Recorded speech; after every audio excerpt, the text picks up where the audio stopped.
বৃষ্টি হলে ঠান্ডা ঠান্ডা ওয়েদারে একটু চিকেন খেতে কিন্তু ভালোই লাগে। তার জন্য কড়াই তেল গরম করে দিয়ে দিচ্ছি কয়েকটা আলু। মাংসে আলুটা কিন্তু বেশ ভালো লাগে। আলুগুলো আমি একটু লবণ আর হলুদ দিয়ে ভালো করে ভেজে নেব। ভেজে আলুটা তুলে রেখে এর মধ্যে আরও একটু সর্ষের তেল দিয়ে আমি ফোড়নে দিয়ে দেবো শুকনো মরিচ, তেজপাতা আর জিরে। এগুলো একটু ভেজে নিয়ে এতে আমি পেঁয়াজ দিয়ে দেবো। পেঁয়াজগুলো আমি একটু লাল লাল করে ভেজে নেব।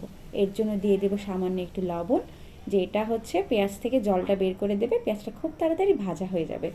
পেঁয়াজটা আমি হালকা করে ভেজে নিয়ে এর মধ্যে রসুনটাও দিয়ে দিচ্ছি।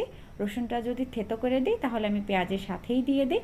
দুটো একসাথে ভাজা হয়ে গেলে এর মধ্যে আমি বাকি মশলাগুলো অ্যাড করব।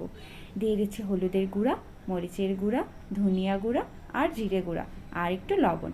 আর আমি একটু সামান্য গোলমরিচের গুঁড়া দিয়েছি, যেটা ঝালটা একটু ভালো লাগে। আর দিয়ে দেবো একটু সামান্য আদা বাটা। তারপর এর মধ্যে আমি অল্প একটু জল দিয়ে কিন্তু মশলাটাকে কষিয়ে নেব। মশলাটা ততক্ষণ কষাতে হবে যতক্ষণ না এর থেকে তেল ছেড়ে আসে। মশলা কষানো হয়ে গেলে তেল ভেসে আসলে দিয়ে দিচ্ছি চিকেন। মুরগিটা দিয়ে একটু ভালো করে এটাকে কষিয়ে নেব। ভালো করে মিশিয়ে নিচ্ছি মশলার সাথে।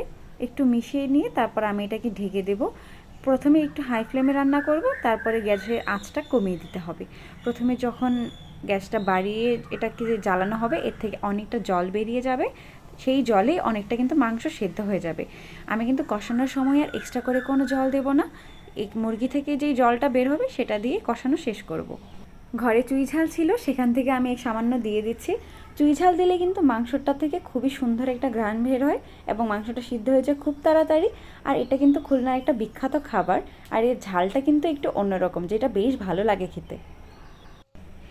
এবার ভেজে রাখা আলুগুলো দিয়ে আরও কিছুক্ষণ কষিয়ে নেব। আরও কিছুক্ষণ কষানো হয়ে গেলে তেল ভেসে গেলে এতে আমি ঝোলের জলটা দিয়ে দিচ্ছি। ঝোলের জল দিয়ে কিন্তু আরও কিছুক্ষণ ফুটিয়ে নিতে হবে, কারণ আলুটা মাংসটা এখনও প্রপারলি সেদ্ধ হয়নি। ঝোলের জলের সাথে এটা ভালো করে ফুটে গেলে ঝোলটাও কমে আসবে। তখন আমি দিয়ে দেবো গরম মশলা। গরম মশলা দিয়ে আমি কিন্তু লবণ ঝালটা চেক করে নিয়েছি।